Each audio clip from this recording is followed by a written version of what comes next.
Nature meets adventure? Sure! Giant swing with a majestic view. Uy, wait lang, wait lang.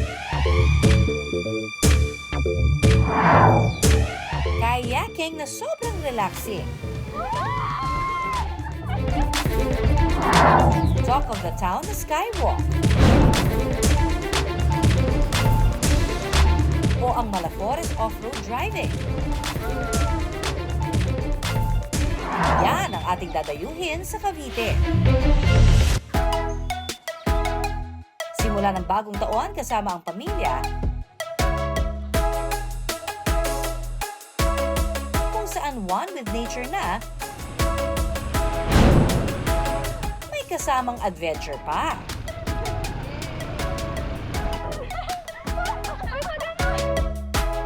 Start the year right with a breath of fresh air.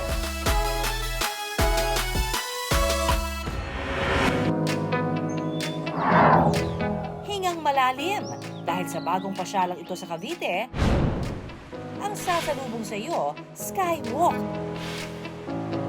o yung mahabang hanging bridge. Perfect din dito is yung view, yung napaka-relaxing ng lugar. Sulit naman daw ang kaba dahil ang iyong makikita ang tanawing ito na pagkaganda-ganda. Karamihan po sa ating mga syudad, talaga pong di naman natin ikakaila na polluted na. Pagpunta po nyo dito, makakalangha po kayo ng sariwang hangin. Kaya naman ito ang piniling puntahan ng magkasintahan na sina Jolo at Cherry. Lumayo po kami dito kasi mansari po namin. Nakita rin po namin sa social media na marami nga pong adventures like ATV, kayaking, and ang kakaiba pa po doon ay yung hanging bridge nila na may glass. Dito ko siya naisip dalhin kasi mahilig siya sa nature. Napasama na rin ako kasi yung gusto niya, gusto ko na rin. Aakalain mong simpleng tulay lang ito na may habang 160 meters. Ikinokonekta rin ito ang bayan ng Naik at Maragondon. At para extra challenging, Yung bridge po, lahat po sila parang puro kahoy. Ngayon dito may mga glass and makikita mo talaga yung scenery. at kung naitawid mo na ang skywalk hanging bridge, pwede ka nang mag-post ala Diwata sa kanilang Diwata Giant Swing. Uy, Toy, huwag mo lalaksan. Basta huwag kang tutungo ha. Uy, wait lang, wait lang. Kabado man?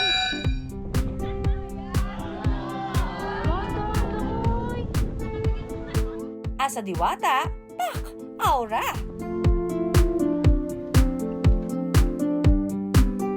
Since takot ako sa heights, medyo kabado, pero masaya po yung experience.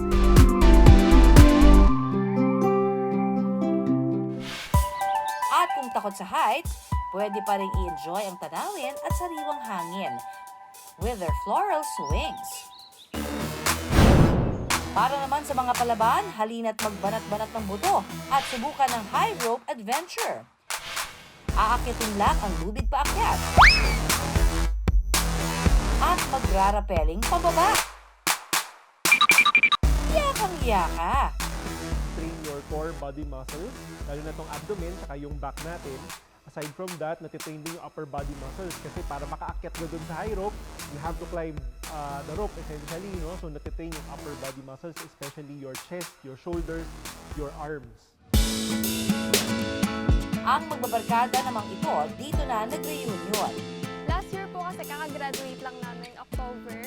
And kami po mga magkakabarkada, hindi pa talaga kami nagkakita-kita last year. Ang kanilang trip, makita up close ang forest view.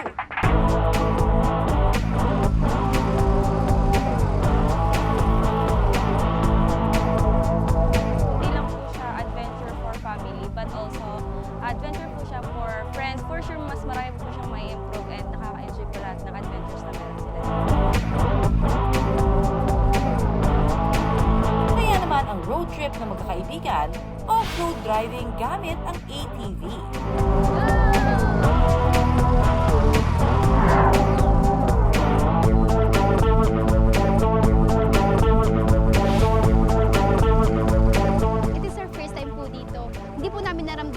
ba, since meron mga facilitators na mga nag-assist sa amin and nag-guide sa amin throughout the experience po. And also, super enjoy and fun po talaga. So pag nagmamaneho po tayo ng ATV, na-enhance or na-train yung hand-eye coordination. Lalo na kapag nag-drive ng ATV, ang ATV ay medyo mabigat, no? Na vehicle. So definitely matutone yung upper body muscle.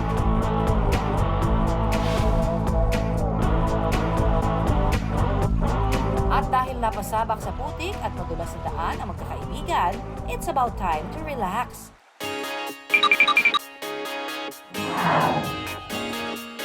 Saan pa kundi rito sa Maragondon River,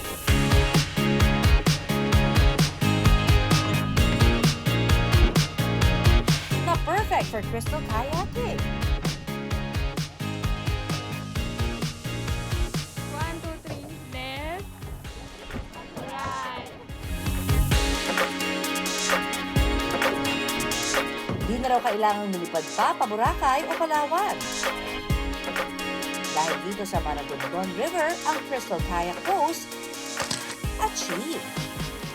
Yung core muscles natin, like yung abdomen and yung lower back natin, matitrain din when doing kayaking.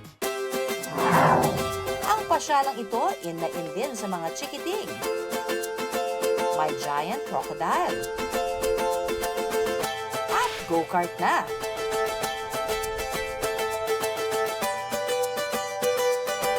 May playground pa, complete with trampoline and swing. Marami pong pwede pong paglaruan, activities po na nandito po. With these activities na po-promote ang physical activity, lalo na exercise, of course, mental health, at the same time, we're having fun. So, very positive ang energy. And at the same time, it also enhances or makes sure that the immune system is functioning well. Sa dami ng mga activities, tiyak na magugutom kayo. Kaya, diretso na tayo sa house garden na ito para mag-harvest ng gulay para ilahok sa paluto. Fresh from the farm to table.